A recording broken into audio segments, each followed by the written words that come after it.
नमस्कार सभी को। देख पा रहे हो आप मुझे?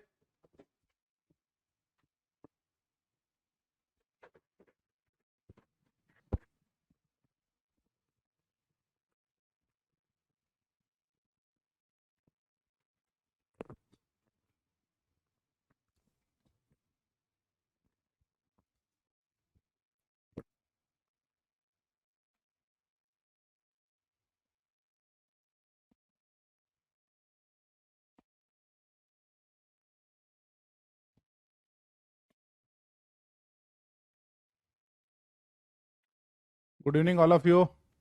अब जस्ट स्टार्ट किया है, थोड़ा पीडीएफ वगैरह सेट कर रहे थे। आप देख पा रहे हो मेरे को?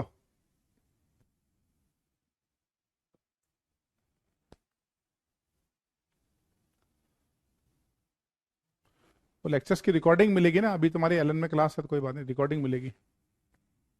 Good afternoon all of you.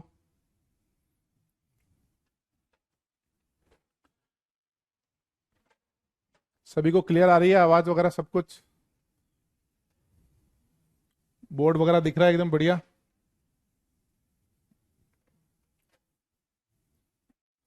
प्रणाम दक्ष।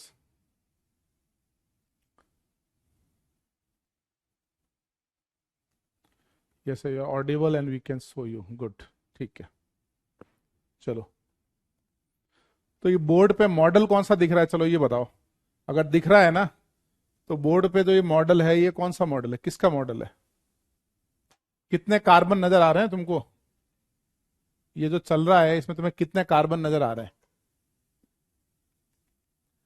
कमेंट सेक्शन में लिख के बताओ कितने कार्बन नजर आ रहे हैं।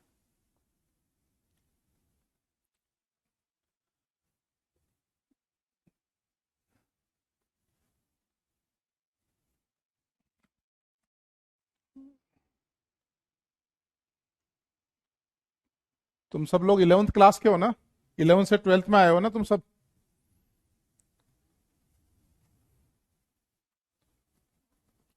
ठीक है, तो पहले ये बताओ कि तुम्हें बोर्ड पे कार्बन नजर आ रहे हैं ना? कितने कार्बन नजर आ रहे हैं? ब्लैक इज कार्बन, ब्लैक एक कार्बन है, तो तुमको कितने कार्बन नजर आ रहे हैं? 5 नजर आ रहे हैं। वेरी गुड, ठीक है। वैसे आंसर बोर्ड पे भी लिखा था, दिखाई दिया तुमको आंसर बोर्ड पे? आंसर कहा था बोर्ड पे? बोर्ड पे भी लिखा था अपना पेंटेन, है ना?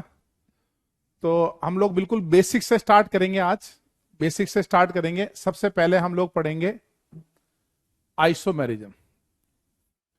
एक किसी ने 4 कार्बन लिखा है, 4 कार्बन नहीं है, 5 कार्बन है टोटल। देखो काउंट करो इसको, 1 2 3 4 5, टोटल 5 है ये नॉर्मल पेंटेन, है ना? तो हम लोगों का पहला टॉपिक क्या रहेगा? पहला टॉपिक हम स्टार्ट करेंगे आइसोमेरिज्म। तो आपको सिर्फ देखना नहीं है, साथ ही साथ नोट्स बनाने हैं।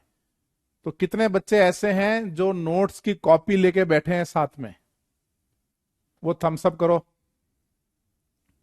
जो नोट्स की कॉपी लेके बैठे हैं वो थम्स अप करो, है ना? तो साथ ही साथ क्या करने हैं आपको? नोट्स बनाने हैं। ओके, तो शुरू करें।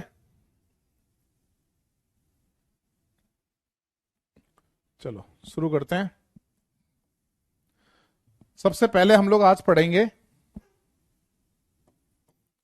हम पढ़ेंगे आइसोमेरिज्म। तो सबसे पहले हेडिंग लगाओ आइसोमेरिज्म। और आइसोमेरिज्म में आपको यह पढ़ना है कि what is the word isomer mean. इस आइसोमर वर्ड का मतलब क्या है? ये आइसोमर वर्ड का मतलब क्या है? आइसो मतलब होता है सेम, सेम या सिमिलर, और मर का मतलब होता है unit. Similar unit is known as isomer. समझे आप? Similar unit is known as isomer. ऐसे ही मुझे बताओ कि what is the meaning of monomer. Monomer का मतलब बता सकते हो? मोनोमर किसको बोलते हैं? मोनो मतलब क्या होता है? मोनो मतलब अकेला, सिंगल। मोनोमर वो होता है सिंगल, और मर का मतलब क्या होता है? यूनिट। सिंगल यूनिट को क्या बोलते हैं हम? मोनोमर। ठीक है। ऐसे हम पॉलीमर को क्या बोलेंगे? पॉलीमर को what is the meaning of polymer? Comment में लिखो what is the meaning of polymer.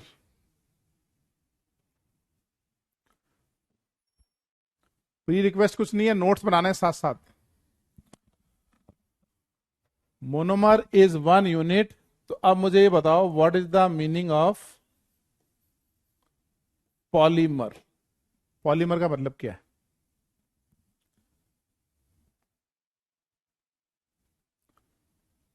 Poly मतलब मैनी, मल्टीपल, बिल्कुल सही है। पॉली मतलब होता है मैनी यूनिट।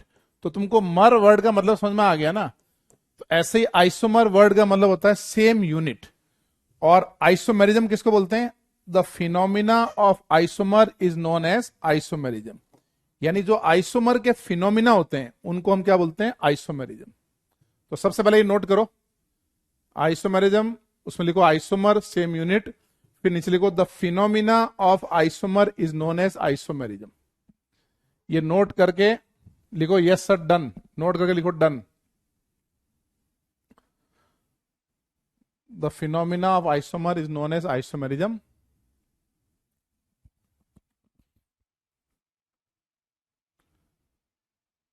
नोट कर लो और फिर लिखो डन।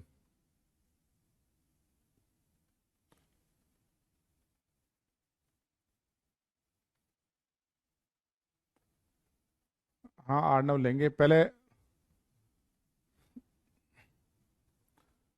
नोट करो, नोट करने के बाद डन लिखना है।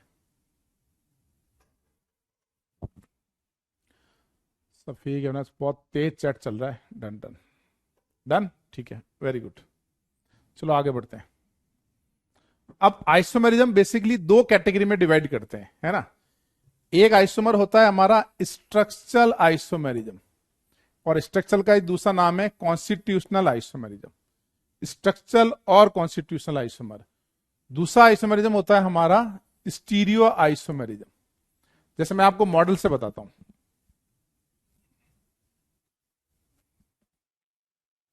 मेरे पास, मेरे हाथ में 5 कार्बन है ना। 1 2 कार्बन, 3 कार्बन, 4 कार्बन, 5 कार्बन, ठीक है। स्ट्रक्चरल आइसोमेरिज्म का मतलब क्या? बिल्कुल मैं बेसिक से पढ़ा रहा हूं, पूरा पढ़ाऊंगा, ठीक है ना। स्ट्रक्चरल आइसोमेरिज्म का मतलब क्या? चेंज ऑफ स्ट्रक्चर, एटम की पोजीशन चेंज करना। मैंने ये बॉन्ड ब्रेक किया, इसको हटा के यहां लगा दिया, ये कार्बन यहां से हटा के यहां लगा दिया। तो बताओ, ये चेंज ऑफ स्ट्रक्चर हुआ ना। तो चेंज ऑफ स्ट्रक्चर का मतलब क्या है? Structural isomerism. Got it? तो what is the difference between structural and stereo? यहां पे हम एटम की पोजीशन चेंज कर देते हैं। एटम की पोजीशन चेंज करने का मतलब उनके आईयूपीसी नॉमेनक्लेचर क्या होंगे? डिफरेंट आईयूपीसी, अलग अलग आईयूपीसी होंगे। स्टीरियो आइसोमेरिज्म में हम क्या करते हैं? Stereo isomer different arrangement of atom in the space. Space के अंदर, है ना, अरेंजमेंट डिफरेंट होता है। मतलब सिंपल लैंग्वेज में समझे, मैंने वैलेंसी चेंज कर दी, या एक बॉन्ड तोड़ के मैंने पेयर चेंज कर दिए, तो वो हमारे स्टीरियो आइसोमर की कैटेगरी में चले गए। समझे आप? ठीक है। तो यहां पे क्या कर, जैसे ऐसे समझो आप, जैसे ये एक एल्कीन है ना, ये एक एल्कीन है, इसका नाम है डाइक्लोरोइथीन। अब मैंने क्या किया, इसमें ये वैलेंसी तोड़ के इस पे पेयर चेंज कर दिया, चेंज ऑफ वैलेंसी। तो ये सिस का मैंने ट्रांस बना दिया। तो यहां मैंने एटम की पोजीशन चेंज नहीं की है, तो ये दोनों क्या होंगे? हमारे स्टीरियो आइसोमर, क्योंकि आपने वैलेंसी चेंज की है ना। और अगर मैं ऐसा करूं कि ये Cl यहां लेके जाऊं, यानी ऐसा कुछ बना लूं कि ये क्लोरीन यहां ले जाऊं, change in position of atom, तो इसमें और इसमें रिलेशन क्या होगा बताओ? इसमें रिलेशन होगा स्ट्रक्चरल आइसोमेरिज्म। तो स्ट्रक्चर में एटम की पोजीशन चेंज करनी है, और स्टीरियो में वैलेंसीज को चेंज करना है, ठीक है। तो अब नीचे लिखो, आप नोट करो, यहां पर पूरा लिखूंगा मैं। लिखो structural isomer has different structural formula, means different IUPAC nomenclature. बस ये लिखो आप, स्ट्रक्चरल आइसोमर है डिफरेंट आईयूपीसी नॉमेनक्लेचर। फिर स्टीरियो में लिखो स्टीरियो आइसोमर है सेम आईयूपीसी नॉमेनक्लेचर। स्ट्रक्चर है डिफरेंट आईयूपीसी नॉमेनक्लेचर, और स्टीरियो में लिखना है सेम आईयूपीसी नॉमेनक्लेचर। लिख के डन लिखो, पहले लिखो फिर लिखो done. Structural isomer has difference समझ में आ गया मोटा मोटा। ये स्ट्रक्चरल आइसोमर है, same IUPAC, different IUPAC structure, अलग अलग आईयूपीसी हो गए हमारे स्टीरियो। चलो आगे बढ़े, ठीक। नोट करके थम्स अप करो या डन लिखो, डन, नोट करके डन लिखो। Okay, very good. नेक्स्ट, अब लिखो आप, isomerism is further classified into two category. One is our structural isomerism और कॉन्स्टिट्यूशनल। स्ट्रक्चरल में कौन सी कैटेगरी है? एक है चेन, एक है हमारा चेन, एक है पोजिशनल, एक है फंक्शनल आइसोमर, एक है metamer, chain positional functional metamer, एक है रिंग चेन और एक है हमारा टॉटोमर। तो टेबल बनाओ नोट्स में अच्छे से, और नोट्स में लिखो स्ट्रक्चरल आइसोमेरिज्म, फिर उसमें कैटेगरी लिखो, chain, positional, functional, metamer, ring chain, tautomer. पहले स्ट्रक्चर की कैटेगरी लिखो और लिखो डन।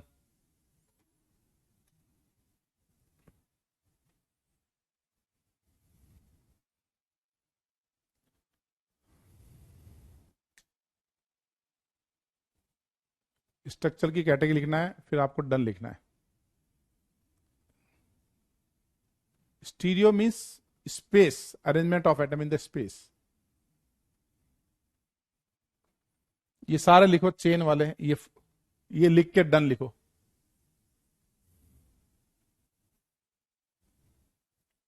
आगे बढ़े,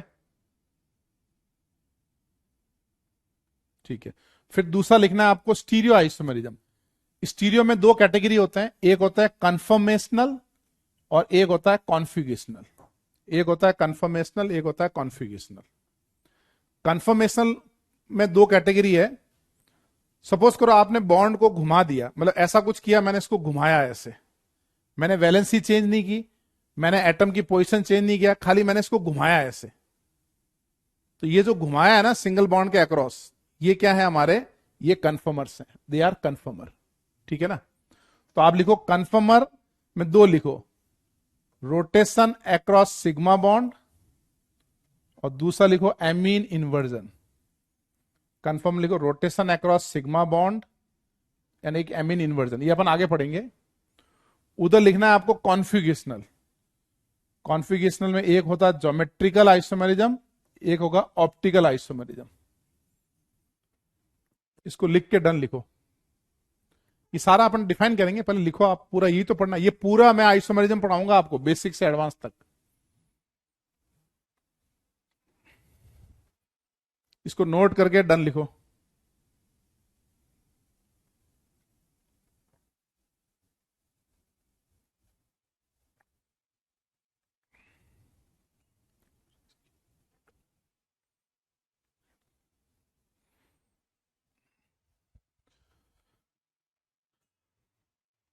ये सब नोट कर लिया हो। स्ट्रक्चरल स्टीरियो, स्टीरियो में कन्फर्मेशनल कॉन्फिगरेशन, कन्फर्मेशन में rotation across sigma bond amine inversion, configuration के अंदर ज्योमेट्रिकल एंड ऑप्टिकल। लिख के आपको डन लिखना है। वेरी गुड, सब कुछ पढ़ाएंगे। मैं ये मान के चल रहा हूं कि अभी आपने कुछ भी नहीं पढ़ा है।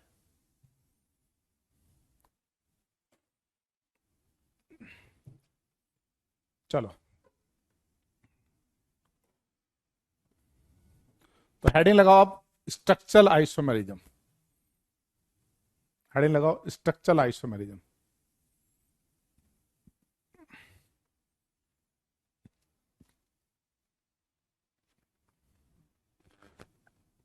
अब इसमें पहला लिखो chain isomerism. First of all लिखो चेन आइसोमेरिज्म। नाम से समझ में आ रहा है, isomerism due to different in chain, है ना। तो बहुत सिंपल डेफिनेशन क्या है, two or more isomer which have different parent carbon chain is known as chain isomer. मतलब two or more isomer which has different parent carbon chain is known as chain isomer. जैसे अगर एक simple example लें कि पहला वाला हमारा normal pentane है, इसमें कितने कार्बन की चेन है, 1 2 3 4 5, 5 कार्बन की चेन लिखा भी है, देखो 5 कार्बन चेन। फिर दूसरा वाला हमारा आइसोपेंटेन है, इसमें कितने कार्बन की चेन है? 4 कार्बन की चेन है ना, और ये आइसोमर भी है। इसका मॉलिक्यूलर फॉर्मूला क्या है? C5H12। इसका मॉलिक्यूलर फॉर्मूला भी क्या है? C5H12। तो दोनों में रिलेशन क्या हुआ? Chain isomer, 5 carbon chain, 4 carbon chain. तीसरा वाला हमारा नियोपेंटेन है, इसमें कितने कार्बन की चेन है? 1 2 एंड 3 है ना, और क्या इसका मॉलिक्यूलर फॉर्मूला सेम है? यस, मॉलिक्यूलर फॉर्मूला सेम है। तो ये 3 कार्बन की चेन है, ये हमारी 4 कार्बन की चेन है, ये हमारी 5 कार्बन की चेन है। तो तीनों में रिलेशन क्या हुआ? They are chain isomer. समझे आप? ठीक है, तो लिखो डेफिनेशन, लिखो आप।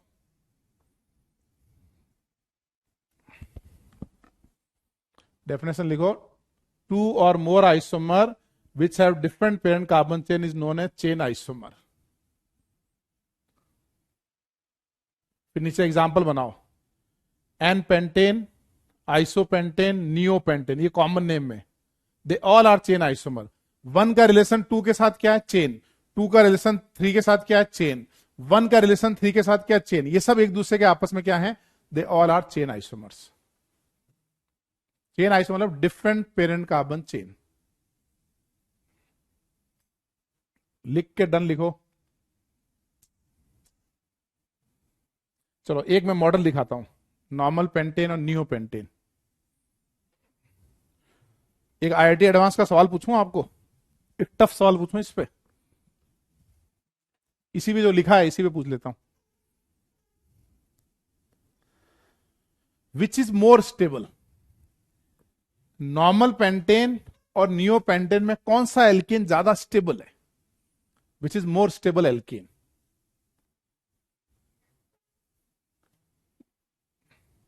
क्या आंसर है बताओ? नॉर्मल पेंटेन और नियो पेंटेन में इन दोनों में से कौन ज्यादा स्टेबल है?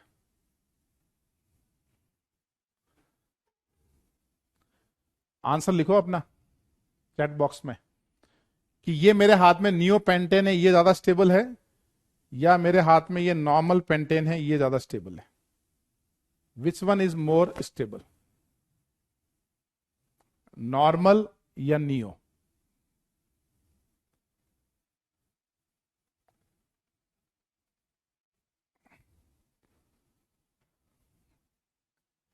इन दोनों में से बॉइलिंग पॉइंट किसका ज्यादा है? विच इज मोर स्टेबल, मेरा सवाल समझ गए आप?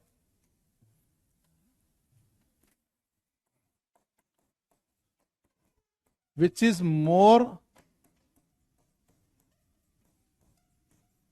Thermodynamically stable?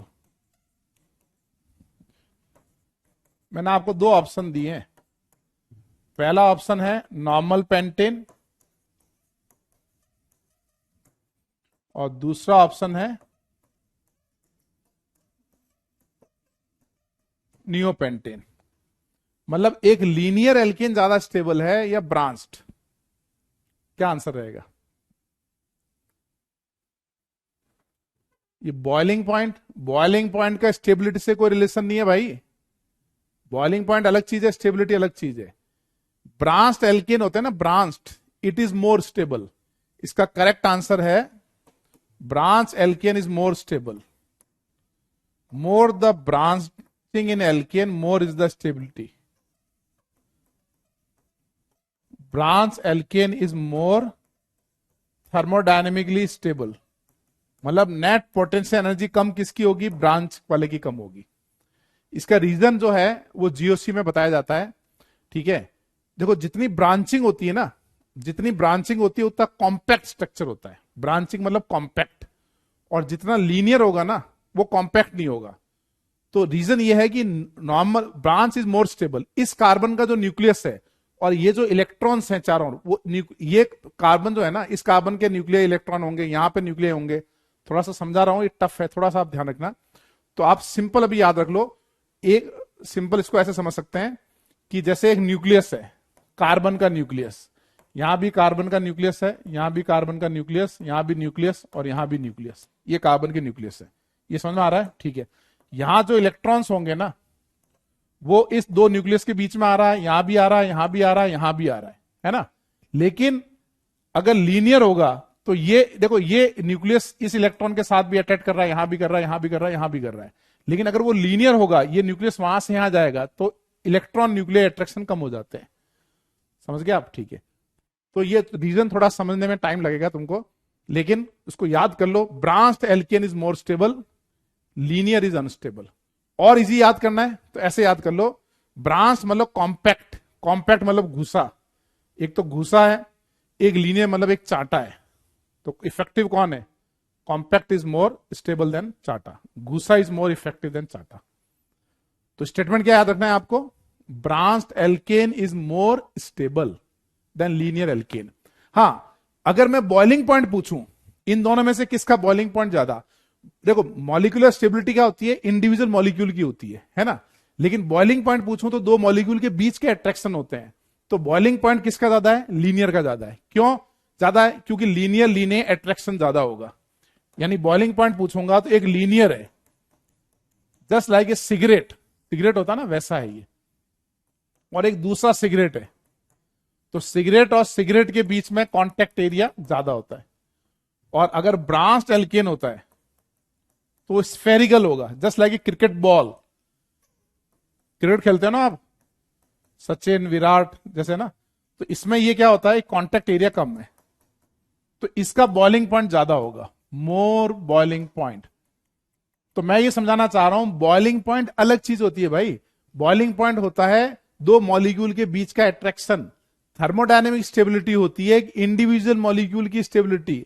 थर्मोडायनेमिक स्टेबिलिटी में दूसरे वाले मॉलिक्यूल से कोई मतलब नहीं है। समझ गए आप? तो क्या समझे आप? कि branched alkane is thermodynamically more stable. ये स्टेटमेंट लिख लो आप, branched alkane is thermodynamically more stable. Boiling point पूछेंगे, n pentane has more boiling point.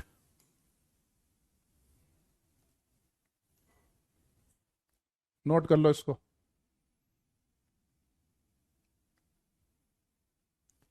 Note करके डन लिखो।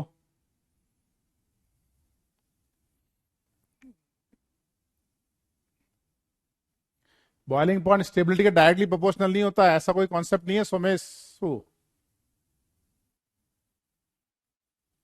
क्राउडिंग कब होती है? क्राउडिंग अटैक करते हैं तब क्राउडिंग होती है। अभी तुम अपने कॉन्सेप्ट बताओ मत, जो मैं बता रहा हूं उसको समझो पहले।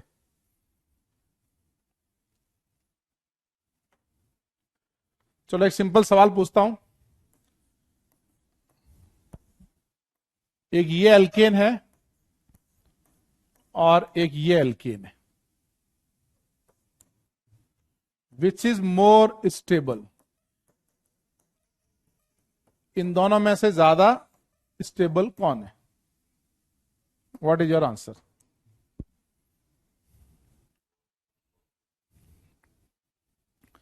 इन दोनों में से ज्यादा स्टेबल कौन है? दो ऑप्शन है, ये ए है, ये बी है।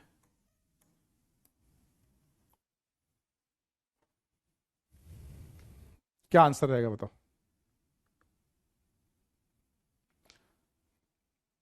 कोई बात नहीं, कैसा समझ नहीं आया तो कोई दिक्कत नहीं है, याद कर लो। Branched alkane is more stable, इससे सारे क्वेश्चन बन जाएंगे। इन दोनों में मोर स्टेबल कौन है, ए और बी? क्वेश्चन नोट करो नोट्स में और फिर आंसर लिखो। विच is more thermodynamically more stable? Thermodynamic मतलब उसकी एनर्जी।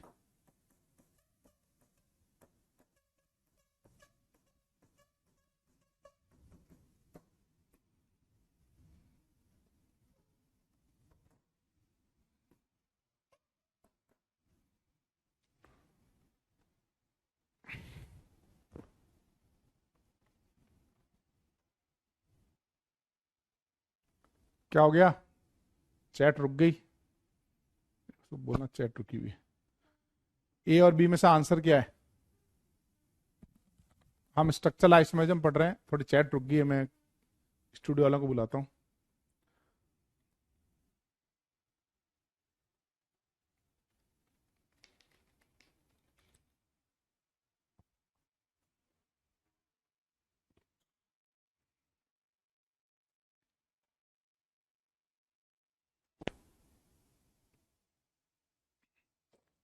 चलो तब तक मैं ये आंसर बता देता हूं। A is more stable than B, यानी करेक्ट आंसर क्या है? ए। सेम रीजन अभी हमने क्या डिस्कस किया था? Branched alkane is more stable,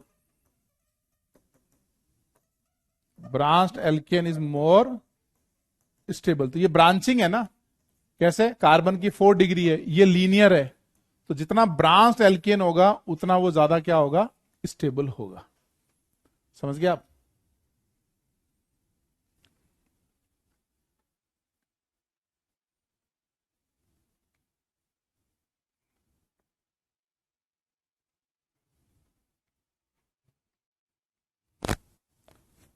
ये तो बहुत शुभ साइन है कि वेबसाइट एकदम रुक गई है, इतने ज्यादा बच्चे आ गए हैं कि वेबसाइट रुक गई है।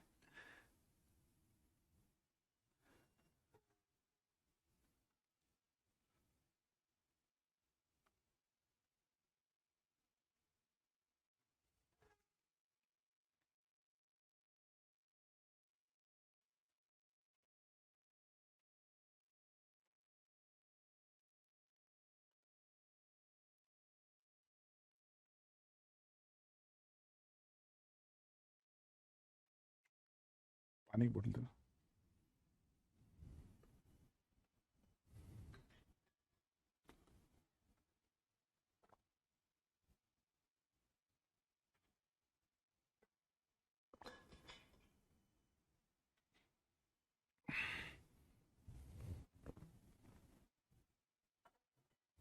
अरे आगे, वापस आगे बच्चे, अरे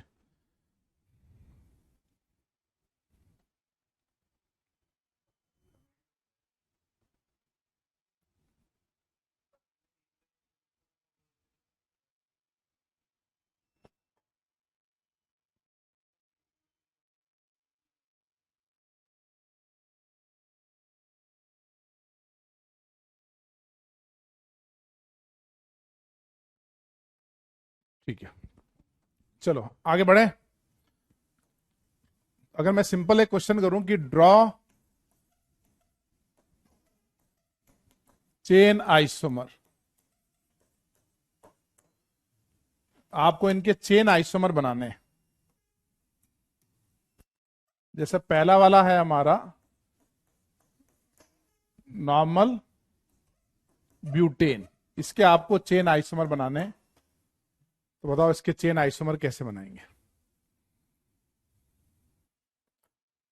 दूसरा बनाना है all chain isomer of normal hexane, normal hexane के आपको चेन आइसोमर बनाने।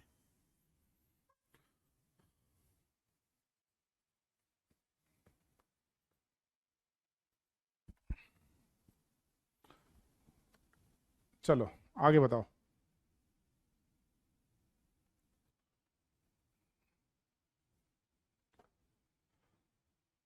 क्या आंसर होगा इसका? नॉर्मल ब्यूटेन के चेन आइसोमर कितने होंगे और नॉर्मल हेक्सेन के चेन आइसोमर कितने होंगे? What is your answer?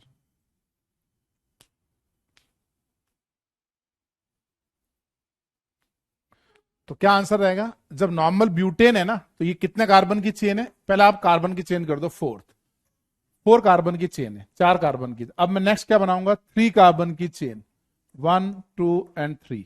अब मेरे पास एक कार्बन बच गया, तो जो कार्बन बच गया उसको क्या करेंगे बताओ? उसको अगर हम यहां लगाएंगे, ये 4th ऐसे हो जाएगा, है ना? तो क्या ये दोनों चेन आइसोमर है? बोलो, क्या ये दोनों चेन आइसोमर है? ये नहीं है, ये आइडेंटिकल है ना? तो आपको चेन आइसोमर के लिए 3 कार्बन का चेन बनाना है। फर्स्ट और थर्ड पे कोई कार्बन नहीं लगाना है, क्यों? आइडेंटिकल बनेगा। आपको लगाना है सेकंड पे, ये इसका चेन आइसोमर है। ठीक है, अब सिमिलरली ये बताओ बी के कितने चेन आइसोमर होंगे? नॉर्मल नॉर्मल हेक्सेन के कितने चेन आइसोमर होंगे?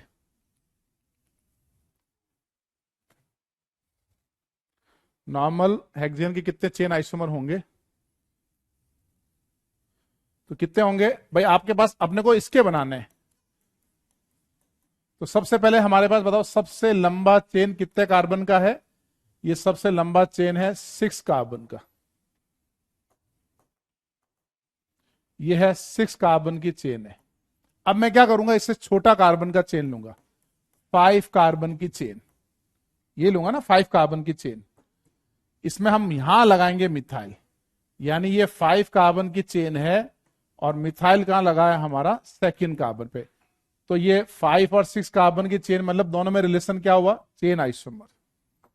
अब ऐसे ही हम और बना सकते हैं, एक और 5 कार्बन की चेन और यहां लगाएंगे थर्ड पे मिथाइल। तो थर्ड पे मिथाइल लगाएंगे तो कैसे बनेगा बताओ, 1 2 3 4 एंड 5, थर्ड पे मिथाइल लगा हुआ है ना, तो ये भी तो चेन आइसोमर है, ये दोनों चेन है, ये दोनों भी चेन है।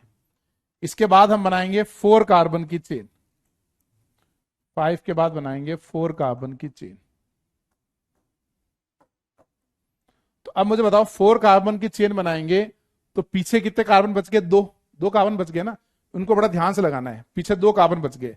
तो पहले मैं 4 लिख लेता हूं, 1 2 3 4। अब मेरे पास 2 कार्बन और है, तो उसको मैं लगाऊंगा सेकंड पे और थर्ड पे, यानी 2 3 डाई मिथाइल है ना।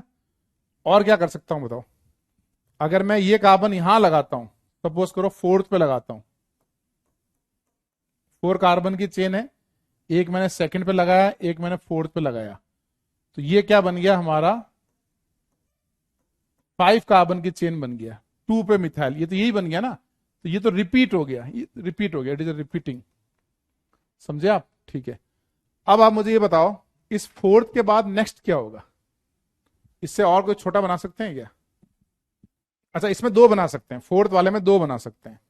फोर्थ वाले में 2 कैसे बना सकते हैं, 4 कार्बन की चेन लो, पीछे कितने कार्बन बचे, 2, उन दोनों को एक ही कार्बन पे लगा दो, यानी यहां मैंने 2 और 3 पे लगाया था ना, यहां आपको किस पे लगाना है, दोनों कार्बन को 2 2 2, मतलब नंबरिंग ऑफ दैट कार्बन, समझ में आ रहा है, ठीक है। तो ये इसका रिलेशन इसके साथ भी चेन है, इसके साथ भी चेन है, इसके साथ भी चेन है, इसके साथ भी चेन है। आंसर देना चाहोगे? अच्छा, और इससे छोटा बनाऊं तो 3 कार्बन, अगर मैं 3 कार्बन बनाऊं तो पीछे बच गया 3 कार्बन, तो उसको मगर ऐसे लगाऊं तो ये क्या है, ये तो 4 कार्बन की चेन है ना, 1 2 3 4, यानी ये रिपीट हो जाएगा। तो इसका मतलब ये हो गया कि 1 का रिलेशन 2 के साथ, इसके साथ, इसके साथ और इसके साथ, सबके साथ क्या है, चेन आइसोमर। तो आंसर कितना रहा भाई, कितने चेन आइसोमर बने नॉर्मल हेक्सेन के, 1 2 3 4, आंसर 4।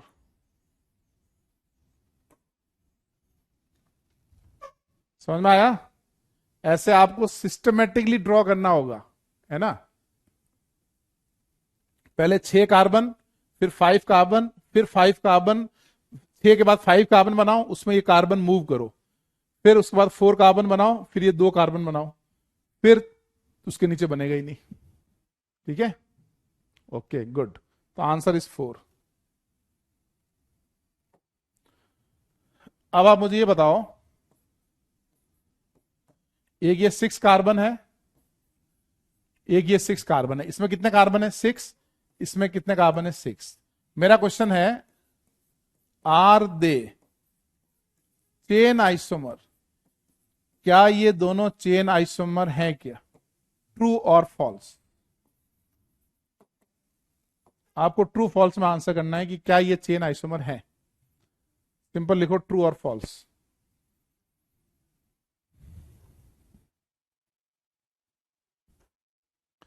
अरे सॉरी करण, ट्रिक व्रिक सब भूल जाओ, कोई ट्रिक व्रिक नहीं है, एक ही ट्रिक है, बनाने पड़ेंगे अच्छे से, आंसर निकालने के बाद ट्रिक निकाल लेंगे।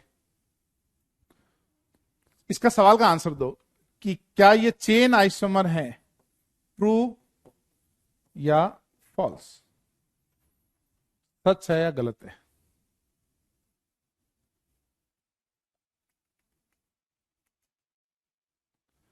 ज्यादातर लोगों का फॉल्स आ रहा है ना, तो yes, false is the correct. अब आप मुझे बताओ गलत क्यों है, वाई रॉन्ग, गलत क्या है, इसमें गलती क्या है? नहीं, रिंग चेन लिख रहे हो, रिंग चेन गलती नहीं है इसमें, इसमें गलती क्या है, इसका मॉलिक्यूलर फॉर्मूला क्या है, C6H12, इसका मॉलिक्यूलर फॉर्मूला क्या है, C6H14, ये कार्बन होंगे ना यहाँ पे, CH3 तो 3 कार्बन 2 तो ये C6H12 and C6H14 molecular formula is different.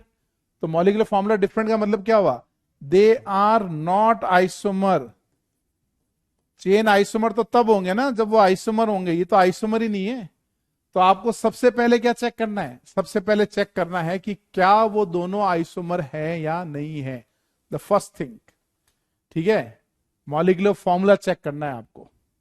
ठीक है, समझे आप? कोई बात नहीं, गलती हो जाए तो कोई दिक्कत नहीं, गलती फंडामेंटल चीजों में होगी, उसको ध्यान रखना है। तो लिख लो they are not isomer, notes में लिखो दे आर नॉट आइसोमर, लिख के डन लिखो।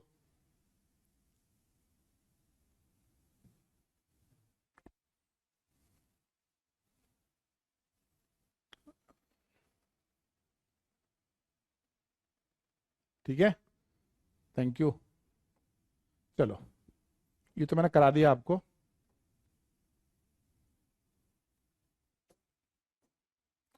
नेक्स्ट लिखो positional isomer. Next is positional isomer.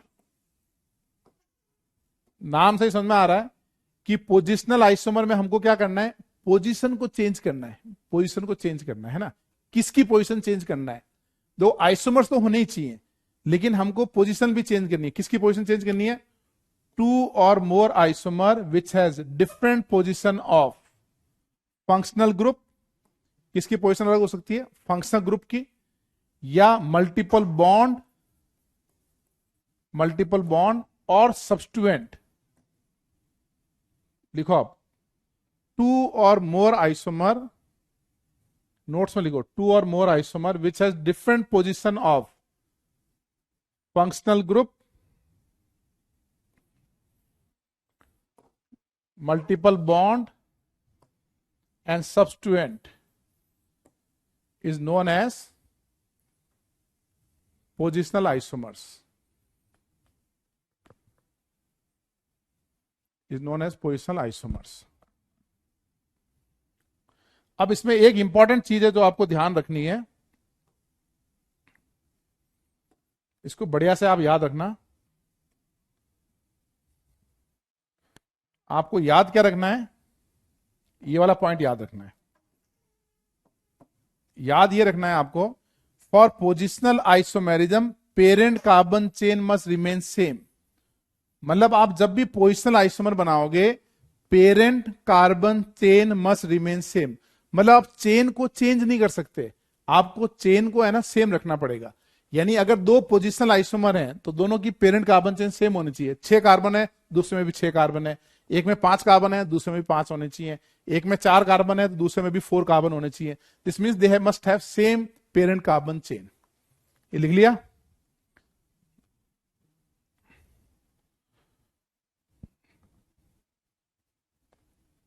Note कर लिया सबने? अब मैं एग्जांपल लेता हूं। फॉर एग्जांपल,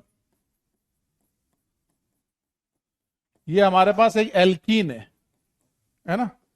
ये जो एल्कीन है, ये कितने कार्बन की एल्कीन है, 4 कार्बन की एल्कीन। इसमें पाई बॉन्ड कहां आ रहा है, 1 2 के बीच में आ रहा है। ठीक है, फिर ऐसे एक और एल्कीन है, ये एक और एल्कीन है, इसमें पाई बॉन्ड कहां आ रहा है, 2 और 3 के बीच में, है ना। एक में पाई बॉन्ड 1 2 में आ रहा है, एक में 2 3 के बीच आ रहा है। तो इसमें पेरेंट कार्बन चेन कितने चेन की है, ये है 4 कार्बन की चेन, ये भी है 4 कार्बन की चेन। पहले ये चेक करना चेन तो नहीं है कहीं, है ना। अब मल्टीपल बॉन्ड चेंज हो रहा है, यानी पाई बॉन्ड 1 2 से 2 3 में जा रहा है। तो क्या ये पोजिशनल आइसोमर है, yes they are positional isomer, क्योंकि मैंने पाई बॉन्ड की पोजिशन चेंज कर दी है। ठीक है, एक और सवाल लेते हैं। सपोज कीजिए हमारे पास ये 5 मेंबर रिंग है और यहां क्लोरीन लगा है। एक ही कार्बन पे 2 क्लोरीन है, इसको बोलते हैं जेम। या हम बोल सकते हैं कि 1 2 3, तो 1 1 दोनों क्लोरीन एक ही कार्बन पे लगे। अगर मैं इसको आगे लेके जाऊं और ऐसे बना लूं 1 2, ये 1-2 पोजीशन पे आ गए, है ना। तो इसमें भी 5 कार्बन की चेन है, इसमें भी 5 कार्बन की चेन है। तो चेंज किसमें है? Change in position of chlorine. Chlorine को हमने 1 से 2 पे ले गए, तो इन दोनों में रिलेशन क्या हुआ? Positional isomer. यहां मैंने मल्टीपल बॉन्ड चेंज किया, यहां मैंने एटम की पोजीशन चेंज की। थर्ड वन, एक है हमारे पास ये alcohol, first carbon, second carbon, third carbon, first पे OH लगा है ना, फर्स्ट पे लगा ना OH। अब मैं इसको आगे मूव कर देता हूं, इसको लगाया मैंने सेकंड पे OH। तो अब आप बताओ, फर्स्ट पे OH और सेकंड पे OH, इसमें पेरेंट कार्बन चेन कितने कार्बन की है? 3 कार्बन। इसमें पेरेंट कार्बन चेन कितने कार्बन की है? 3 कार्बन।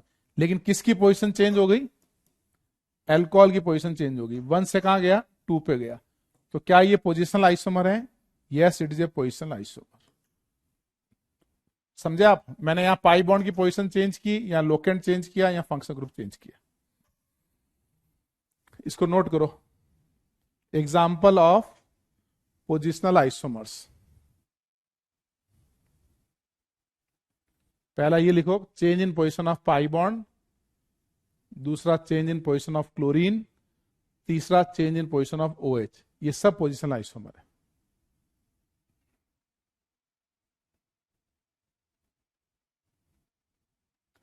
अब आपको इसका मॉडल भी दिखा देता हूं। देखो, जो फर्स्ट वाला था, फर्स्ट वाले में ये थोड़ा सा, हाँ ऐसे ही है। फर्स्ट वाला जो है, इसमें देखो 4 कार्बन है ना, 1 2 3 4। पाई बॉन्ड 1 2 के बीच में है, फर्स्ट में पाई बॉन्ड 1 2 के बीच में। और ये सेकंड का है, 1 2 3 4, इसमें पाई बॉन्ड सेकंड और थर्ड के बीच में। तो ये 1 2 है और ये सेकंड थर्ड है। तो बताओ इन दोनों में क्या रिलेशन है?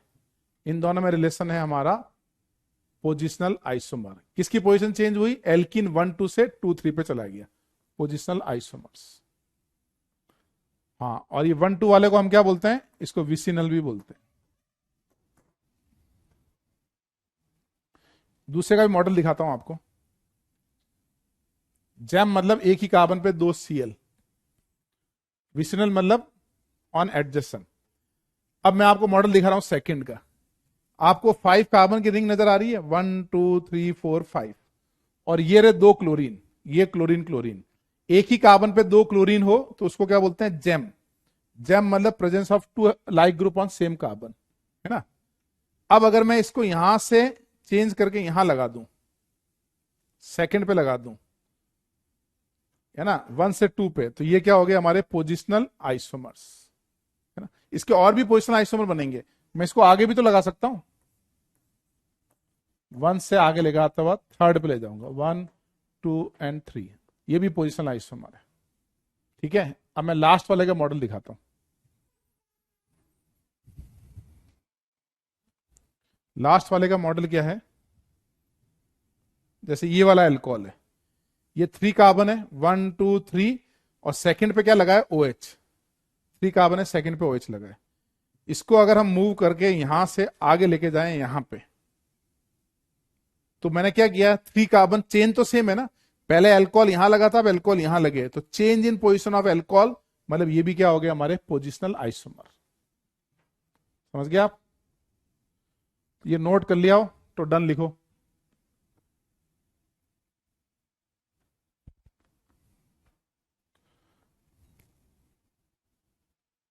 नोट करके डन लिखो।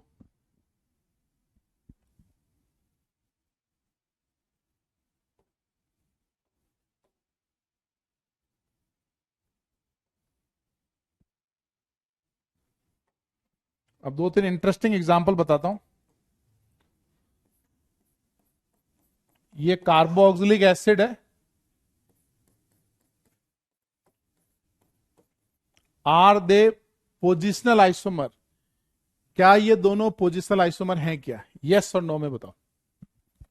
Are they positional isomer?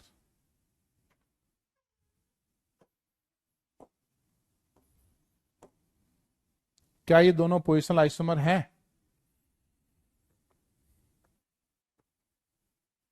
Yes और नो, सिर्फ 2 ही में से आंसर देना है आपको।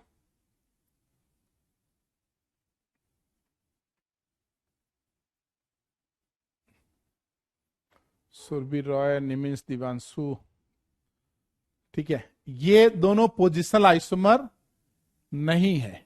पीआई मतलब पोजिशनल आइसोमर नहीं है, ये दोनों है चेन आइसोमर। अब बताओ चेन आइसोमर कैसे? बिकॉज अगर मैं नंबरिंग करता हूं तो ये 4 कार्बन की चेन बनेगी, इसमें नंबरिंग करता हूं तो ये 3 कार्बन की चेन बनेगी, है ना। क्योंकि कार्बन कंटेनिंग फंक्शनल ग्रुप है, इसको जब यहां से यहां आगे मूव किया, इसको हमने यहां से आगे मूव किया तो ये 3 कार्बन की चेन बन गई ना, तो ये हो गया चेन आइसोमर। समझ गया आप? ठीक है। एक ऑप्शन और देता हूं आपको, एक क्वेश्चन और देता हूं। ये है एल्डिहाइड, इस एल्डिहाइड को मैंने इस कार्बन से इस कार्बन पे मूव किया, यानी राइट वाले से मिडिल पे लिया है, बीच वाले पे लिया है मिडिल वन। अब बताओ ये पोजिशनल आइसोमर है या बताओ ये चेन आइसोमर है? What is your answer? बोलो। पोजिशनल और चेन।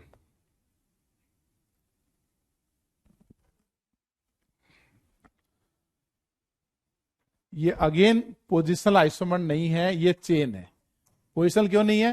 क्योंकि वही कार्बन कंटेनिंग फंक्शनल ग्रुप जब यहां से यहां मूव किया तो यहां पे चेन कितने हैं? 4 कार्बन की, और जब यहां मूव किया तो ये चेन कितनी है बताओ? 3 कार्बन की। तो इसका मतलब हो गया they are chain isomers, they are not positional isomers.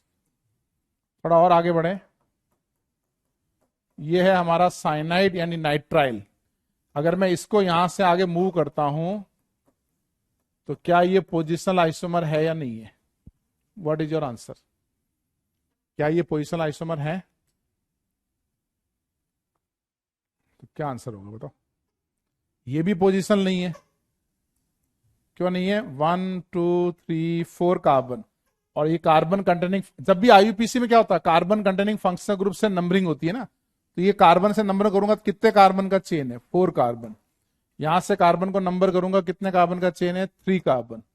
तो again they are not positional isomers, ये पोजिशनल आइसोमर नहीं है, ये क्या है? हमारे चेन है।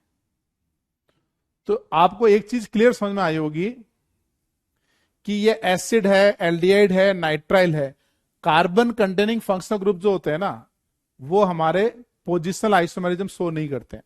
कौन से carbon containing? Acid, aldehyde, cyanide, acid halide, amide, जिनकी आईयूपीसी में नंबरिंग फर्स्ट से स्टार्ट होती है। मोनो फंक्शनल ग्रुप की बात हो रही है, मोनो फंक्शनल ग्रुप। तो पहले ये सब लिखो, तीनों एग्जांपल लिखो, वहां लिखो ऐसे कि they are not positional isomer chain, they are not positional, they are chain, they are not positional, they are chain, ऐसे लिखना है आपको।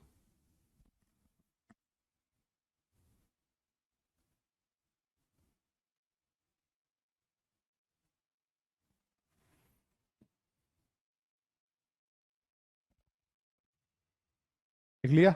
ठीक है, लिख लिया होगा होपफुली। अब कार्बन कंटेनिंग फंक्शनल ग्रुप नहीं होता, जैसे ये NH2 होता, एमीन्स, तो इसमें कितने कार्बन की चेन है? 3 कार्बन की। एमीन कहां लगा है? 2 पे। 3 कार्बन की चेन और एमीन 2 पे लगा है। इसमें कितने कार्बन की चेन है? 3 कार्बन की, और एमीन किस पे लगा है? फर्स्ट पे लगा है। तो इसमें भी 3 कार्बन चेन है, 3 कार्बन चेन है। ये चेन आइसोमर नहीं है। क्यों? क्योंकि चेन सेम है। ये पोजिशनल आइसोमर है। किसकी पोजीशन चेंज हो रही है? नाइट्रोजन की पोजीशन, एमीन की पोजीशन चेंज हो रही है। ठीक है, तो हम क्या कह सकते हैं? एक पॉइंट टू रिमेंबर, आप ध्यान रखो, point two remember. Acid, acid मतलब कौन सा acid? Carboxylic acid, aldehyde, cyanide will not show positional isomer. किसके लिए है ये? For mono functional group. ये वाले functional group positional isomerism show नहीं करेंगे। मोनो का मतलब जब वो अकेले होने चाहिए, अकेले, है ना। तो लिखो आप,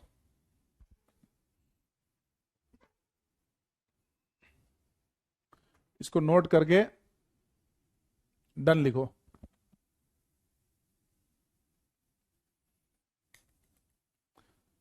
तो समझ में आया बच्चे? जल्दी जल्दी गलती क्या करते हैं, इसके अंदर भी पोजिशनल आइसोमर लिख देते हैं।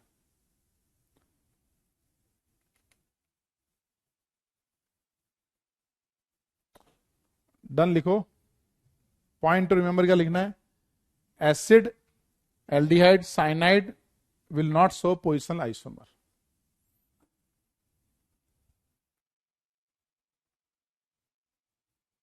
ओके ठीक है, चलो अब थोड़ी प्रैक्टिस करें। अब थोड़ा आप ड्रॉ करके दिखाओ। Draw positional isomers.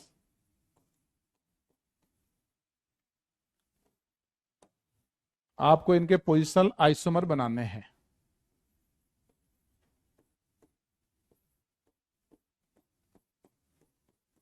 इसके बनाओ।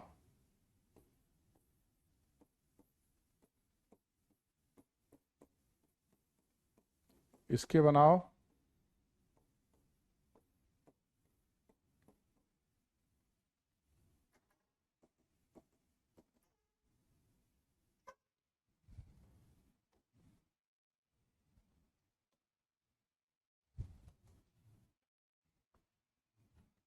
फिर आपको सी में बनाने हैं इसके।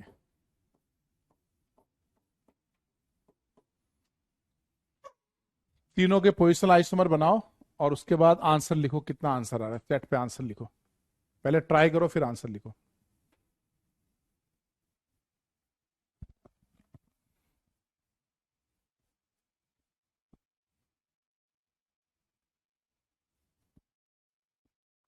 आंसर ऐसे लिखो, ए के कितने, बी के कितने, सी के कितने, ऐसे आंसर लिखना है आपको।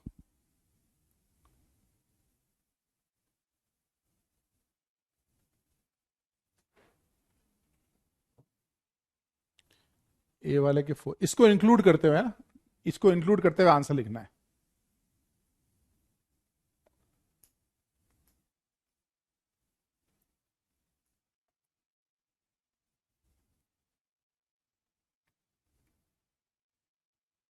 क्या आंसर है भाई? हाँ लिखो।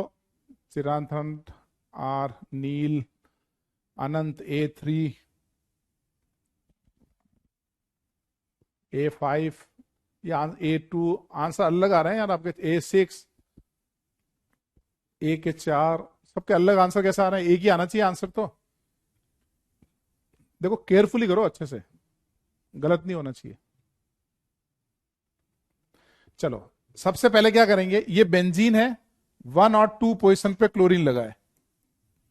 तो सबसे पहले ये 1 पे क्लोरीन लगाए, 2 पे लगाए। मैं एक और बेंजीन बनाऊंगा। पोजिशनल आइसोमरिज्म में क्या करना है, पेरेंट कार्बन चेन को चेंज नहीं करना है, बेंजीन सेम रखेंगे। यानी यहां लगाएंगे 1 and 3। पहला 1 2 पे था, अब 1 3 पे लगाया। अब Cl को और आगे मूव किया, और आगे मूव किया तो ये क्या बना, 1 4। अब मैं रिपीट हो जाएगा ना, इधर वाला ये स्ट्रक्चर और इधर वाला सेम है। अगर मैं यहां लगाऊं रिपीट हो जाएगा, यहां लगाऊं रिपीट लगाऊं। अब आप मुझे बताओ कि क्या मैं ये बना सकता हूं क्या? इसका बताओ, क्या ये वाला स्ट्रक्चर पॉसिबल है? ये वाला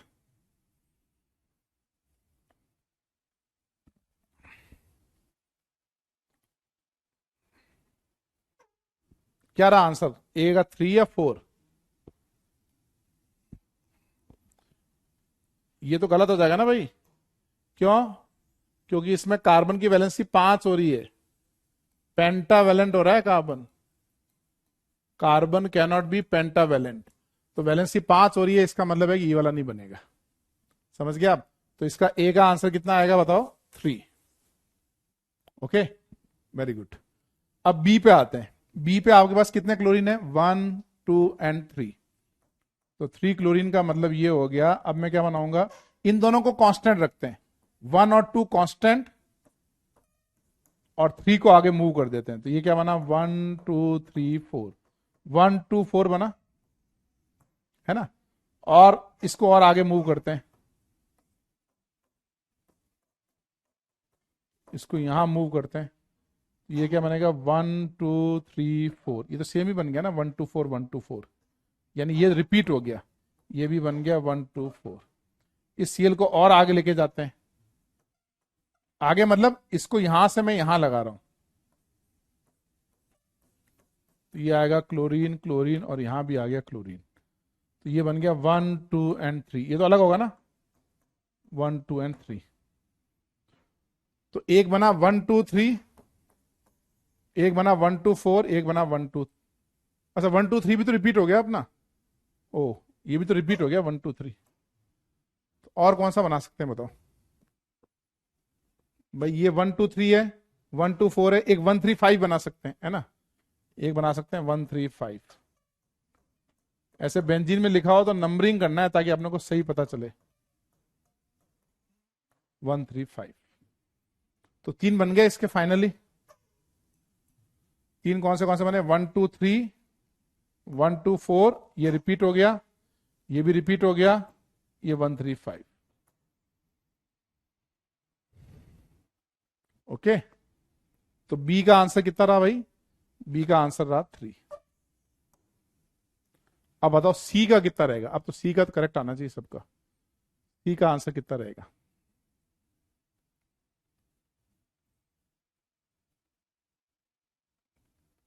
ट्राई करो।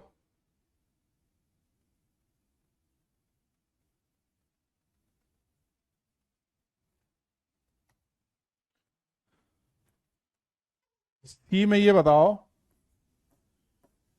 एक ही कार्बन पे 2 Cl लगे है ना, कहां लगे हैं, 1 1 पे, इसको आगे मूव करके क्या बनाएंगे बताओ, 1 2 पे, फिर और आगे मूव करके क्या बनाएंगे,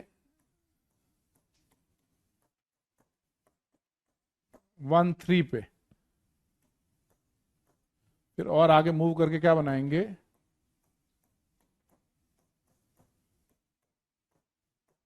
1 4 पे, 1 2 1 3 1 4 और 1 1। इसमें पेंटावेलेंट नहीं होगा क्योंकि ये तो हेक्सेन है ना हमारा, तो यहां पेंटावेलेंट नहीं होगा। तो इस बार अब आंसर कितना हो गया बताओ, अब आंसर हो गया 4, 1 1 1 2 1 3 1 4। आया तुम्हारा आंसर 4।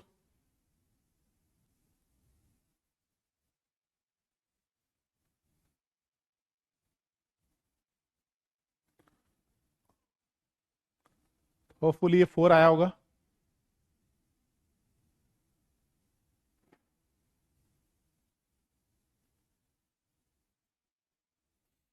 अब मैं एक बार मॉडल से दिखाता हूं, जो हमारा ए था ना, इसको अपन मॉडल से देखते हैं। ए जो था, इसमें देखो ये था ना 1 2 पे क्लोरीन है ना, ये बेंजीन रिंग है, ये सब क्या है, ब्लैक इज कार्बन, 1 2 3 4 5 6, ये है पाई बॉन्ड, ये है सिग्मा बॉन्ड, यहाँ 1 2 पे था, अब मैंने मूव करके यहां बनाया, ये 1 3 बन गया, फिर इसको मूव, 1 3 बन गया ना, 1 2 3, अब आगे गया, इसको यहां ब्रेक किया, यहां लगाया, 1 2 3 4 1 4 बन गया, इस तरीके से बन गया, है ना। और अगर मैं साइक्लोहेक्सेन का बनाऊं, ध्यान रखना है आपको, वैलेंसी में भी गलती हो रही है, मतलब आप बिल्कुल कैजुअल बना रहे हो, कि कैजुअल तो चलेगा ही नहीं ना। सी में देखो, ये एक कार्बन पे 2 क्लोरीन है, ये साइक्लोहेक्सेन है, तो सी वाले में कैसे बनाया, 1 1, यानी ये वाला, ये मॉडल है, इसको मूव करके आगे लेके गया, ये है 1 2, ये वाला मॉडल है 1 2, फिर और आगे ले गया, अब 1 2 से आगे लेके जाऊंगा, 1 3, ये वाला मॉडल है 1 3, और आगे जाएंगे 1 4, स्ट्रक्चर बनाना है खाली, ये वाला मॉडल है, समझे आप, ठीक है।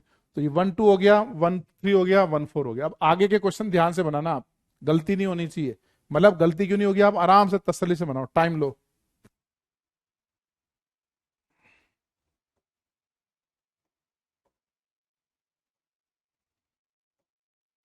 अब इनके बनाओ।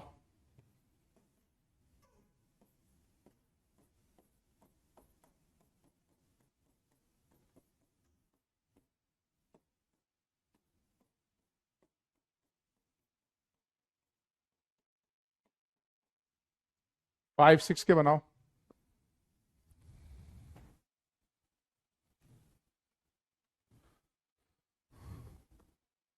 ये क्लोरीन है,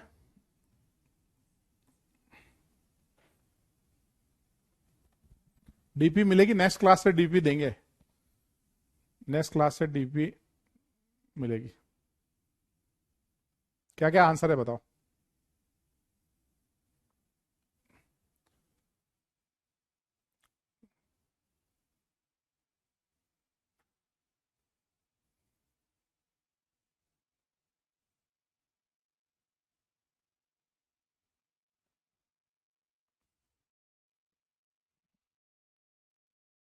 क्या आंसर आएगा?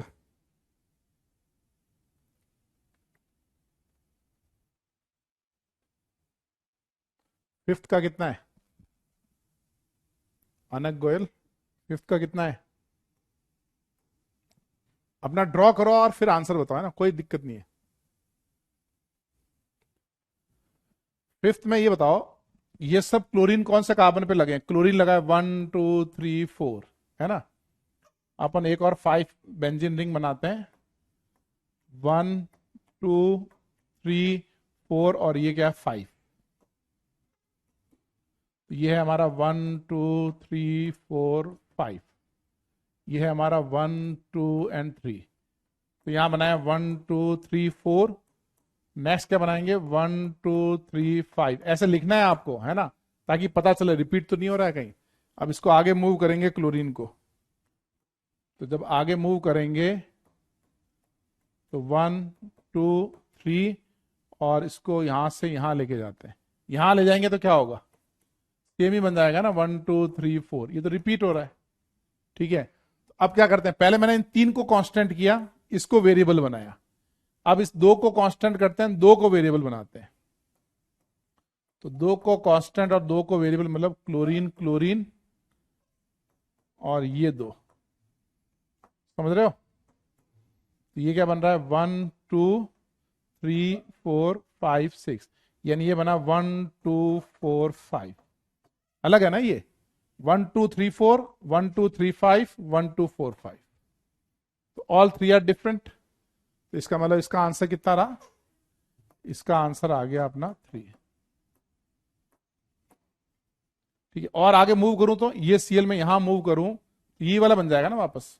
इसको यहां मूव करूंगा तो ये 3 और उसके आगे ये लगा हुआ सेम ही बन जाएगा। और सिक्स्थ का आंसर क्या होगा? सिक्स्थ का आंसर क्या होगा बताओ। सिक्स्थ में क्या होगा? सिक्स्थ में बेसिकली यहां पे 5 कार्बन है, 1 2 3 4 5। और कहां कहां लगे हैं? क्लोरीन 1 पे लगा है, 2 पे लगा है, 3 पे लगा है, 4 पे लगा है, 5 पे लगा है। अब मैं इसको मूव भी कर दूं, इसको यहां से यहां, तो सेम ही बनेगा ना, 1 2 4 5। इसका मतलब यहां क्या लिखेंगे? It will not show positional isomerism. It will not show positional isomerism. ये पोजिशनल आइसोमेरिज्म शो नहीं करेगा। क्यों नहीं करेगा?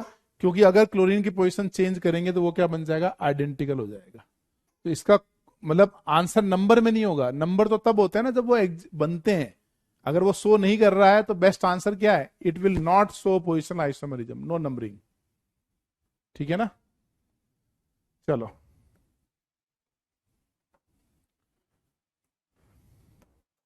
अब आगे का क्वेश्चन ट्राई करना अच्छे से, गलत ना हो पाए। गलती होने के पूरे चांस है।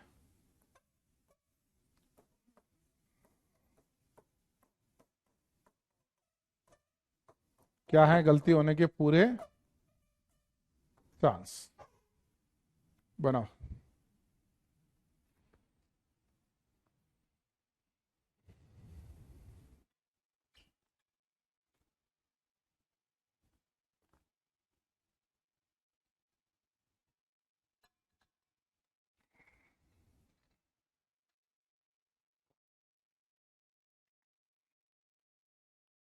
एक्सप्लेन नहीं करना है, मानिए आपको ट्राई करना है वापस। जो आपके गलत हो जाए, वो आज का होमवर्क यही है, गलत हो जाए उनको ट्राई करना है।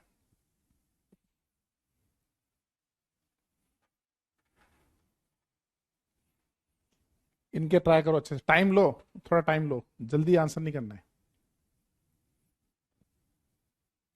एक और बनेगा फिफ्थ में। फिफ्थ में एक और कौन सा बनेगा यार? 1 2 3 4, 1 2 3 5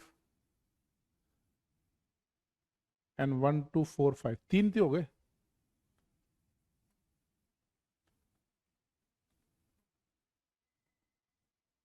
नहीं, 3 ही है, 3 ही बनेंगे। प्रत्युष चेक करो वापस।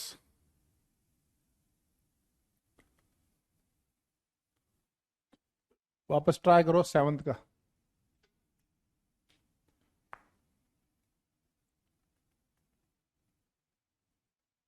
नहीं नहीं, अबरार विपिन सब वापस ट्राई करो। मैंने बोला था ना क्वेश्चन गलत हो सकता है, ये एडवांस का क्वेश्चन समझ लो तुम। ये जेई एडवांस का क्वेश्चन है। जब मैं बोलता हूँ क्वेश्चन गलत हो सकता है, मतलब पूरी प्रोबेबिलिटी है गलत हो सकता है।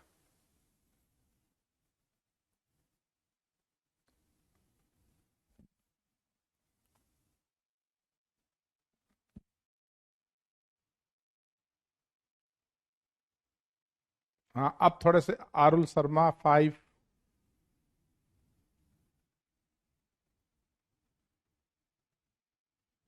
सफीर 7th में 6 बनेगा, 7th का 6, 7th का 5।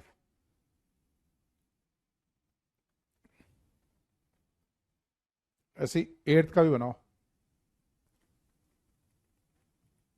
चलो ट्राई करें 7th 8th का बनाओ, 8th के भी आंसर लिखो, फिर मैं डिस्कस करता हूँ। 1 मिनट और है, 1 मिनट का और टाइम देंगे।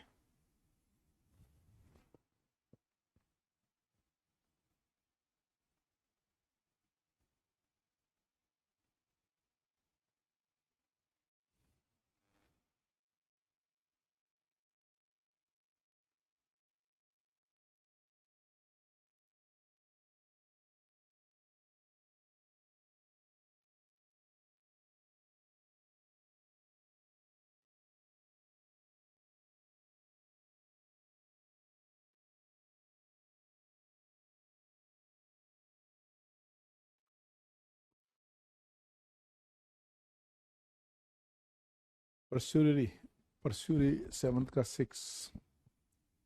8th का भी बनाओ, 8th का 3। तो जल्दी मत आंसर दो, ट्राई करो थोड़ा।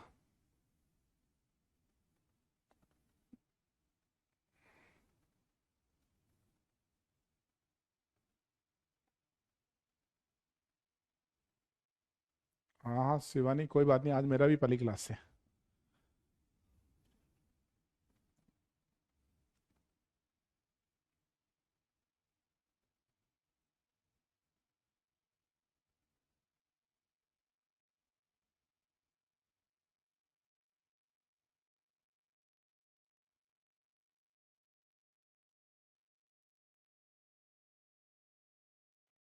चलो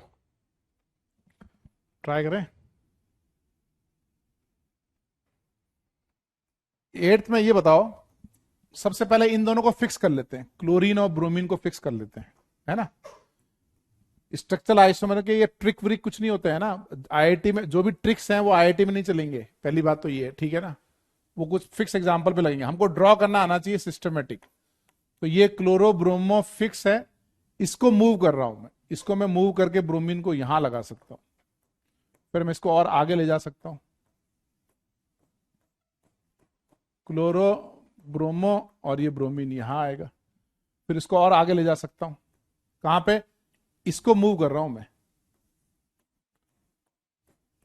क्लोरो ब्रोमो और ब्रोमो। तो मैं ऐसे भी बोल सकता हूं इसको, एक हम वो बोलते हैं ना ऑर्थो मेटान पैरा पोजिशन।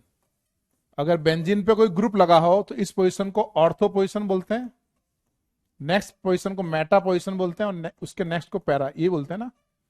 और इधर भी आओगे तो ये ऑर्थो पोजीशन है, ये मेटा पोजीशन है, ऑर्थो मेटा पैरा, OMP।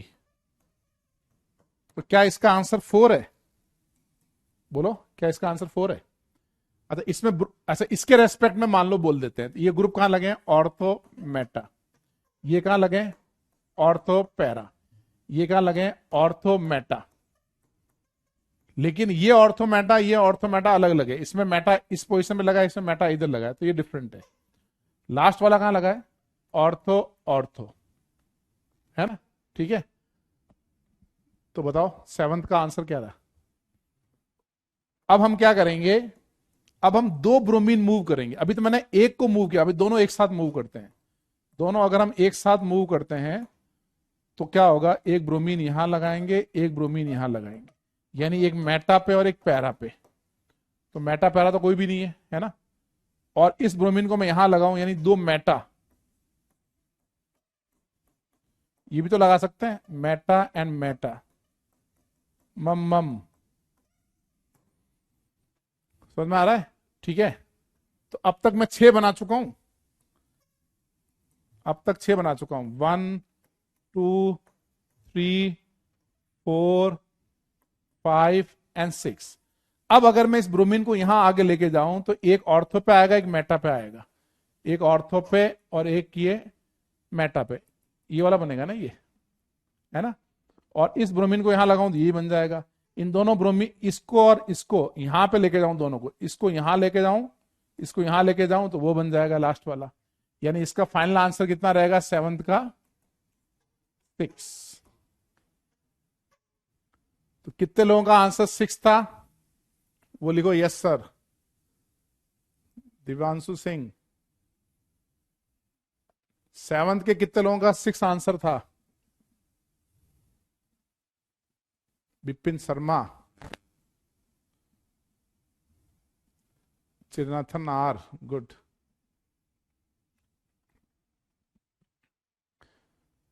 आ गया 6? आरुल,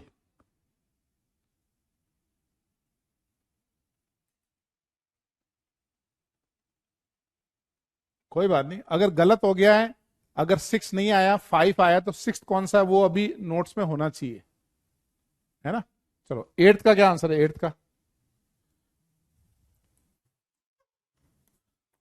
8th का आपने क्लोरीन के बाद 3 ब्रोमीन लगा दिए ना।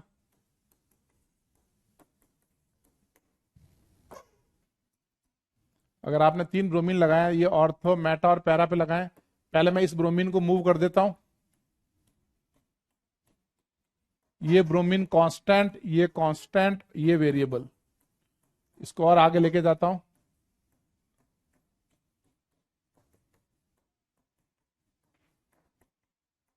ये हो जाएगा।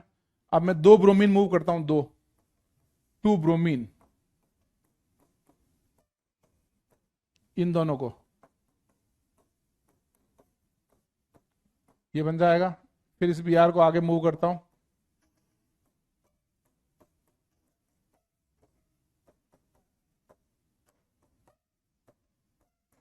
यहां आ गया, ठीक है ना। फिर इन दोनों ब्रोमीन को एक साथ इधर लेके जाता हूं, इधर। तो अच्छा, इसमें कहां कहां लगे? Ortho Meta para. इसमें कहां लगे? Ortho Meta Meta. इसमें कहां लगे? Ortho ortho Meta, bromine. इसमें ब्रोमीन का लगे ऑर्थो ऑर्थो पैरा। इसमें कहां लगे? Ortho para Meta. कोई रिपीट तो नहीं हो रहा है ना? ऑर्थो मेटा पैरा, ये भी है, ये भी है, लेकिन अलग अलग है ये, ठीक है। और क्या बना सकते हैं बताओ? और एक काम ये कर सकते हैं, इन तीनों ब्रोमीन को नीचे की तरफ लगा लें। जैसे ये ऊपर लगे हुए हैं ना तीनों, इसको नीचे की तरफ, नीचे की तरफ मतलब मेटा मेटा, मेटा मेटा जब बनाएंगे तो 3 ब्रोमीन है, हमने इसको मेटा पे लगाया, इस पे मेटा पे लगाया, अब एक ब्रोमीन बच गया, इसको मैं यहां लगाऊंगा तो रिपीट हो जाएगा, किसके साथ? इसके साथ। यहां लगाऊंगा तो ये दोनों सेम हो जाएंगे ना, यहां लगाऊंगा तो। और अगर मैं इसको यहां लगाता हूं, एमपीएम, ये अलग है ना। तो ऐसा लग रहा था कि इसके कम बनेंगे, है ना, ऐसा लग रहा है इतने सारे क्राउडेड है, इतने सारे पहले से ही भरे हुए हैं, कोई इक्के दुक्के बनेंगे। लेकिन अपने को क्योंकि क्लोरोब्रोमो डिफरेंट है ना, इसलिए इसका नेट आंसर कितना रहा? 6। ईमानदारी से बताओ कितने लोगों का आंसर 6 आया?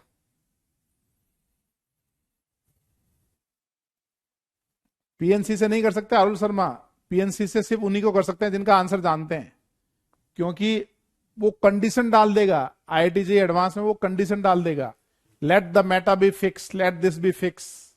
तो फिर आपको बहुत सारे कॉम्बिनेशन बनाने पड़ेंगे, ठीक है।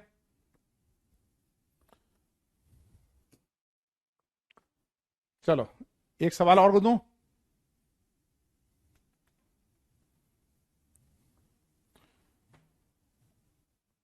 एक और सवाल करते हैं।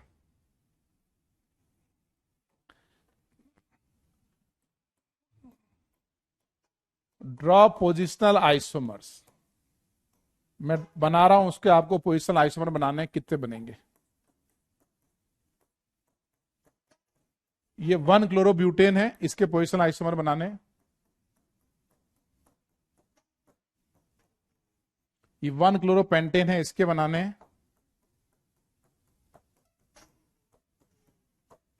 ये 1 क्लोरोहेक्सेन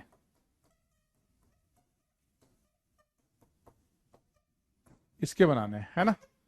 और ऐसे ही डी एक और ऑप्शन है,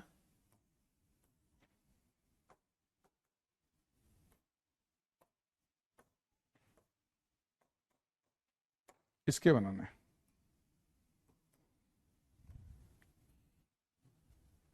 क्लोरीन मूव करा सकता हूं, क्लोरीन वो पिछले क्वेश्चन में क्लोरीन मूव करोगे तो ब्रोमीन वो सेम हो जाएगा, सेम ही बनेगा वो।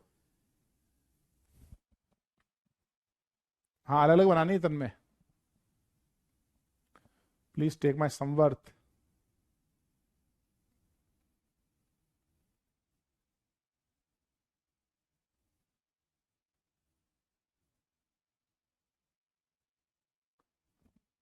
स्क्रीन की क्वेश्चन नोट करो, स्क्रीन की तरफ मत देखो, नोटबुक में देख देख के बनाओ।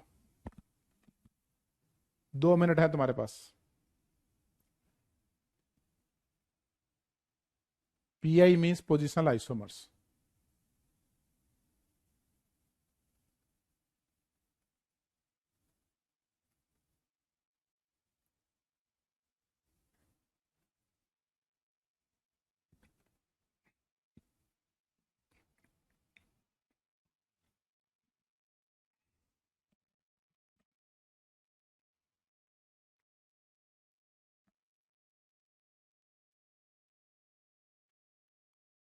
हर्ष, अजय,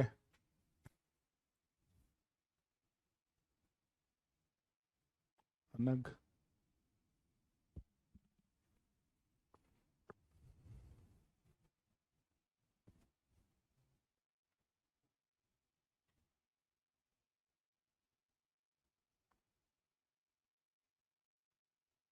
सब कवर होगा प्रीतांश, एवरीथिंग। तेजस,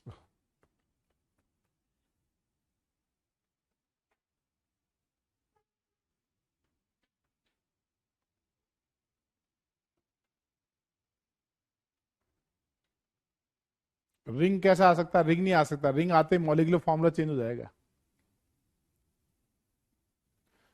ट्राई करो और अपना आंसर लिखो। निधि, आयुष्मान, सफीर, कार्तिक, रवि, नैना, गगन,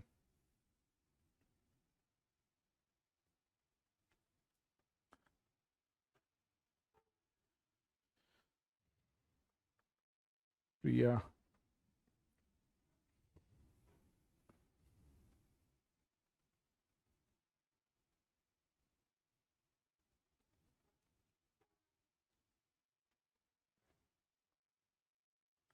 करवाएंगे, बुक भी कराएंगे, पहले क्वेश्चन तो करो।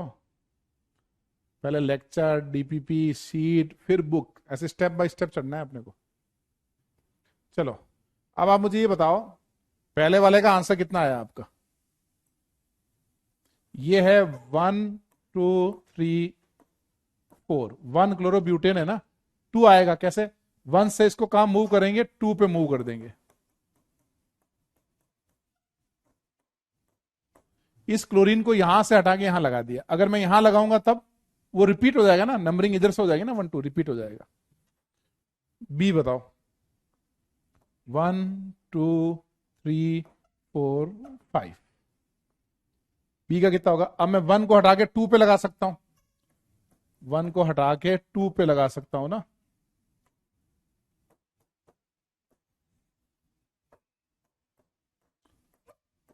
और 1 को हटा के 3 पे भी लगा सकता हूं।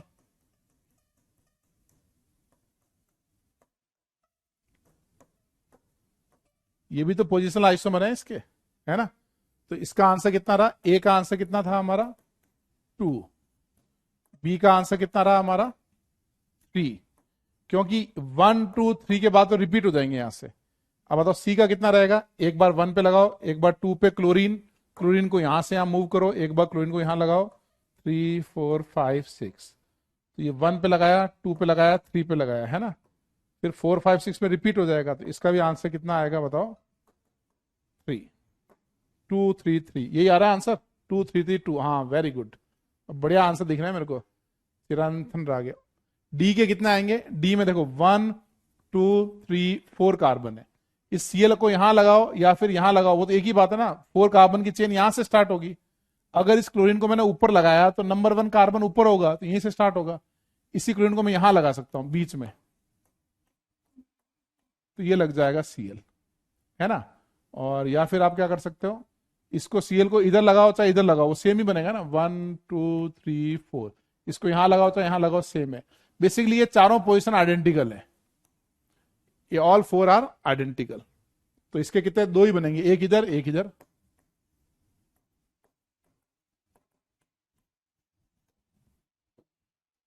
समझ गए?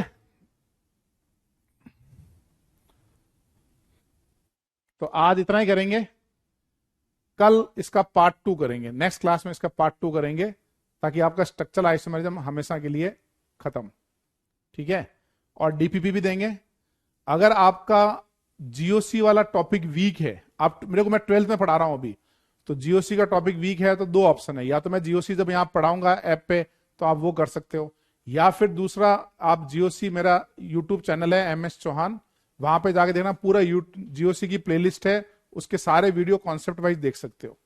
और अगर आप IUPAC पढ़ना चाहते हो तो IUPAC भी, या तो फिर आप 11th का जब कोर्स स्टार्ट होगा उसमें कर सकते हो, नहीं तो IUPAC के लिए भी आप मेरे यूट्यूब चैनल MS चौहान पे जाके आप प्लेलिस्ट से पढ़ सकते हो, ताकि आपको आगे पढ़ाई में कोई दिक्कत नहीं आएगी। तो मैं रिकमेंड करूंगा कि आप जीओसी वगैरह तो डेफिनेटली आप देखो ही देखो। ठीक है, अब अगली क्लास से आपको डीपीपी मिलेगी। ठीक है, अगली क्लास से डीपीपी मिलेगी आपको, वो मैं अगली क्लास से आपको होमवर्क देना स्टार्ट करूंगा, ताकि आपको कैरेविल के इसके ऐप पे ही मिल गया। ठीक है, क्लास कैसी रही आपको? आपको मजा आया या नहीं आया? मजा आने का मतलब सीखने को मिला, इंटरेक्टिव, टाइम बिल्कुल भी मतलब बोझ नहीं लगा? कैसा लगा आपको ओवरऑल मेरी पहली क्लास? थैंक यू सक्षम।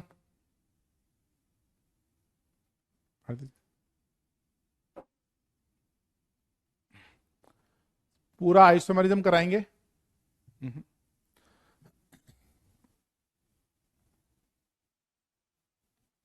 पूरा आइसोमेरिज्म शुरू से होगा।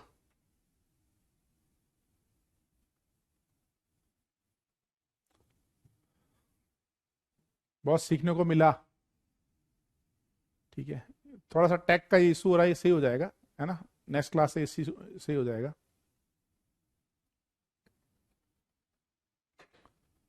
वेरी गुड, बढ़िया सर, मजा आया, पता ही नहीं चला टाइम का। Very good feeling. तो आपको बस है ना ऐसे ही क्लास में एक्टिव रहना है मेरे साथ। आपको ज्यादातर मेरे साथ लाइव ही पढ़ना है, और थोड़ा सा मैं डीपी दूंगा, उसको आपको प्रैक्टिस करना है। ठीक है, आपको पूरी ऑर्गेनिक केमिस्ट्री इजी लगेगी। देखो मेरे को इजी लगती है, और मेरे कॉन्सेप्ट क्लियर हैं IIT JEE के, तो आपके भी कॉन्सेप्ट जरूर क्लियर होंगे। ठीक है, आउटस्टैंडिंग टीचिंग, थैंक यू श्लोक, सागर, नाइस, थैंक यू। तो बच्चों का बहुत प्रेम मिल रहा है, बच्चे बहुत अप्रिशिएट कर रहे हैं। ब्रश यूज करिए। ब्रश किसके लिए यूज करें? ये ऐसे रब करने के लिए, ये वाला ब्रश बोल रहे हो क्या? अच्छा, चलो ठीक है। आप बुक कौन से खरीदूं? बुक आप मेरी लेटेस्ट वाली जो है ना 19th एडिशन, आपको ध्यान रखना है, आप बुक खरीदो तो advance problem in organic chemistry का 19th एडिशन खरीदना है आपको। 19th edition of advance problem in organic chemistry by Balaji publication.